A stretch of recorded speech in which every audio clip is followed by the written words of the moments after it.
Do not make macarons until you watch this.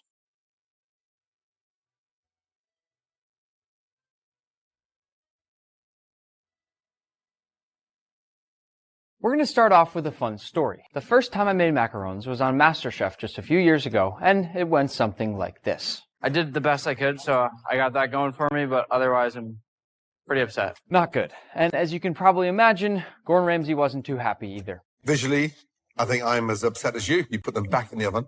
One thing you never do is cook a macaroon twice. And so what's happened here is you actually got the lids with no filling. It's such a shame because the shell on the outside, beautifully done. It's certainly a shiny shell, but there's absolutely no body inside. Since then, I've learned, and now I'm going to give you the clearest and cleanest way to make macarons right at home. We start by separating out a few egg whites. The reason I'm doing this over a scale is because you want to be as precise as possible when making macarons. We'll sit these egg whites at room temperature for 24 hours. And what that'll do is dehydrate the egg whites so we get a stronger meringue and fewer cracked macaron shells. If you don't have time to wait 24 hours, you can also put those egg whites in the microwave and microwave 3 times for 5 seconds each. But I've got time, so I'm going to leave these up here while we move on to the next step. By the way, I realize I didn't say this yet, but macarons are technically pronounced macarons. I'm just going to pronounce it the American way. Our next step here is to prepare the trays that we're going to bake these on. And to do that, we're going to take a paper towel and dip it in some white vinegar and use it to wipe away any dust, fat, or debris that may be left on the baking sheets or silicone mats. If you are bold enough to try making macarons on your own at home, be sure to grab some of the silicone mats that have the guides on them like these ones here. It definitely makes things a lot easier. The reason I'm using white vinegar is because it'll evaporate, leaving nothing there after we've wiped these down. Once they're clean, I'll set them off to the side, and now it's time to sift, but not before cleaning our bowl with a towel dipped in white vinegar. The more careful you are during the process of making macarons, the more likely they are to turn out well. Control every element possible, and you have the best chance at success, which is why I'm cleaning everything so carefully. Now, we can sift. First, I'm going to add in my almond flour, which as you can see has quite a few clumps, which is why it's so important that we sift it. And right on top of that, I'll add in my powdered sugar. Lots and lots of powdered sugar. It feels so fancy to be using a sifter like this. Back in the day, my grandmother would make me sift things to help her in the kitchen, but she'd make me use a strainer, and it took so much longer. Once your almond flour and powdered sugar mixture looks soft and fluffy, go ahead and set it off to the side, because you will need it for what we do next. For our meringue, there are different types of meringues you can make when making a macaron, but since this is a French cookie, we are going to make a French meringue. If you can't already tell, I'm wiping down the bowl of our stand mixer with our wet vinegar towel, and don't forget to also wipe down the whisk. Just try to remember the fact that even a tiny speck of dust could completely ruin your batch of macarons. Precision is key. Oh, that's my French friend, I think. It is. Bonjour. You need advice to say macaroon in a French way? Yeah, exactly. Macaron. Yeah, I can't do that. Put your mouth in a heart shape, push your tongue out, and you say macaron. How would you put your mouth in a heart shape? Heart shape? Like narrow down the bottom lip, round the top lip, and say macaron. Macaron. That was perfect. You nailed it. Macaron. I'm officially proud of you.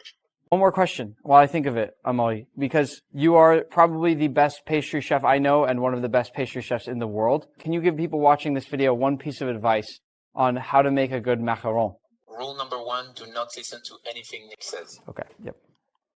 He's funny. Once everything is nice and clean, we'll grab our dehydrated egg whites and put those into the mixing bowl. Then close down the mixer and mix on level 4 for 1 minute or until it gets nice and foamy. Once it's nice and foamy, I'm going to gradually pour in my sugar bit by bit. You don't have to go too slow, but not all at once. And once everything is incorporated, we'll turn our mixer up to 6 and let this go for 5 to 7 minutes until soft, glossy peaks begin to form. Once you get that beautiful peak that looks like this, you're ready to add in your color. My favorite color is blue, so I'm going to be making some blueberry macarons. And now we just want to mix this again for a couple minutes to fully incorporate that color. Once all that color is mixed in, I'm going to turn this up even higher for just 30 more seconds. This last burst of speed will get our meringue those really stiff peaks that we're looking for. Let's check it out.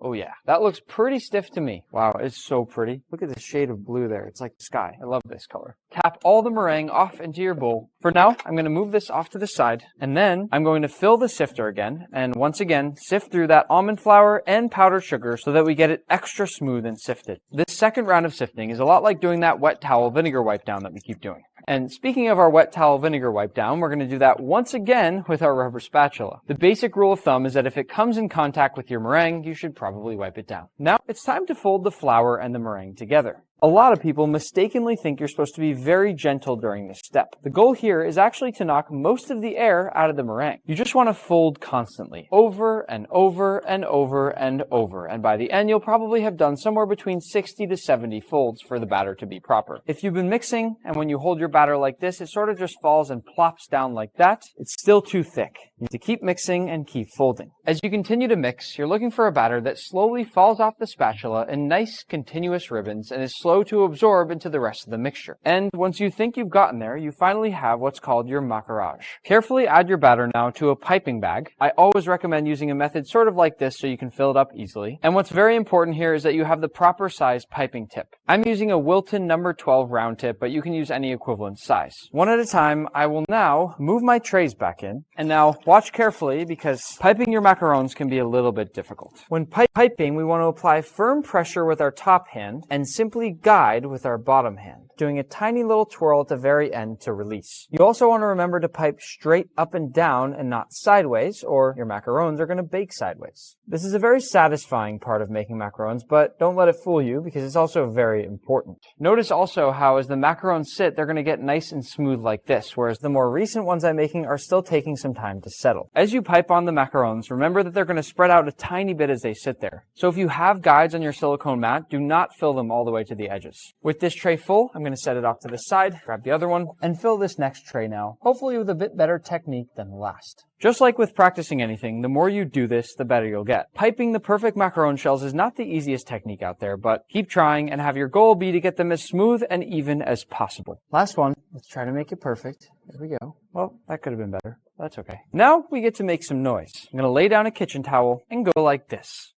Check that out right there. And this right here, those are air bubbles. And as we drop this tray, we're going to pop those air bubbles. You'll want to drop this about 6 to 8 times, with the goal being to get all of those air bubbles out. Even if you think you've popped all those air bubbles by now, you probably haven't. Get up nice and close and using a toothpick or wooden stick, just pop the rest of those bubbles and then go around and make sure all your macaron shells are perfect. The reason we're doing this is so that the top stays smooth instead of cracking while they bake. If you leave any air bubbles in there and don't pop them now, your shells will crack in the oven. This step here feels a little bit like doing surgery. You want to be slow, careful, purposeful. At one point in life, I actually wanted to be a surgeon. Now I'm doing surgery on macarons. This step matters a lot because if you leave air bubbles in there, your macarons are going to get all bubbly like a pizza. And we definitely don't want that. I don't know if you're making macarons yourself right now or if you're just watching me make macarons, but we're going to do the exact same thing now with our other tray. But I'm going to fast forward through this part so you don't have to watch again. We're going to let these sit now at room temperature for 30 to 45 minutes. And when we come back, they'll look a little bit different. If you look up close now, you'll see the macaron shells have formed a skin. You should be able to rub your fingers across them. We do this so that the skin on the top forces the steam to go out the bottom, and that's what creates height and the iconic lower portion of the macaron that we call the foot. But enough talking because it's finally time to bake. And surprise, surprise, the baking is just as specific as everything else. You'll want to bake your macarons with the regular oven settings, not convection, and the amount of time you bake will depend on your oven, the color of your pan, and the color of your mat you bake on. Mine are baking at a low temperature for exactly 23 minutes, and the oven timer just went off, which means they should be done. And I almost forgot. You can only bake one tray at a time. So while this one cools, I'm going to toss the other one in the oven to bake. Once they've both baked all the way, I'll let them both cool off to the side while I make my buttercream. Compared to making the macaron shells, making the buttercream filling is very easy. Into a stand mixer, we'll add some softened butter and then mix this on medium speed for about a minute. Once that butter turns light, fluffy, and pale in color, add in your powdered sugar, best to do this part when the mixer is off, and mix over low speed until loosely incorporated, gradually increasing the speed when you're able. At this point, go ahead and add in your heavy cream, lemon juice, salt, and vanilla, then quickly scrape down the sides of the bowl and keep mixing. We'll mix this now on medium-high, with the goal being to get it nice and light and fluffy. And eventually, when it looks like this, we're ready to assemble. I'm going to fill and assemble 3 different types of macarons. We have blueberry, pistachio, and raspberry. All different and all equally beautiful. The first step when building your macarons is to find 2 shells that line up perfectly with each other, just like these ones here. To fill them, add a nice even layer of buttercream frosting frosting on one of the shells, close to the edge, but not all the way there. And then if you'd like to put a filling in the center like I'm doing here, go ahead and add that in as well. Now all that's left is to take your top lid, press it down, and then with light, even pressure, gently press down until the filling fills the edge. And just like that, you've got a beautiful blueberry macaron. I'm gonna make one more of the blueberry ones real quick, just because it's fun. Oh, it broke. Sometimes you fail. Let's make some pistachio.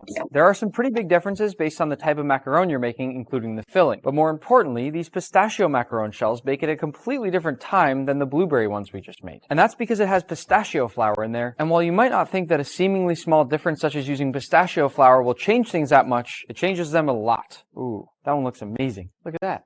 That's the nicest one we made yet. It's like the guessing matching games you played as a kid whenever you're looking for a shell that's the same size. For some reason, it's really, really fun to assemble these. Even though you'd think you'd be tired from all the baking, it's surprisingly satisfying to push the shells down and watch that buttercream frosting fill to the edges. Nice. These look awesome. One more left. Raspberry. As you can see, my raspberry fillings look a lot different from the rest. Inside, I'm putting this amazing fresh raspberry jam, and you'll notice with these, the filling color sort of matches the shell on the outside. After all that baking, I think we've earned a bite. Oops. The French say you must refrigerate overnight to let all the layers of the macaron fully blend together and become one. So technically, I should have left them in the fridge overnight, but I don't know. I'm not going to wait another 24 hours. Two last things. First, I can't even begin to describe how good this is and how truly worth it is to make this on your own. And second, we all know that last time I got judged on my macarons, it didn't go so well. So I want all of you watching to be the judges. Comment down below and let me know, how'd I do? Please be nice, and maybe I'll send you some.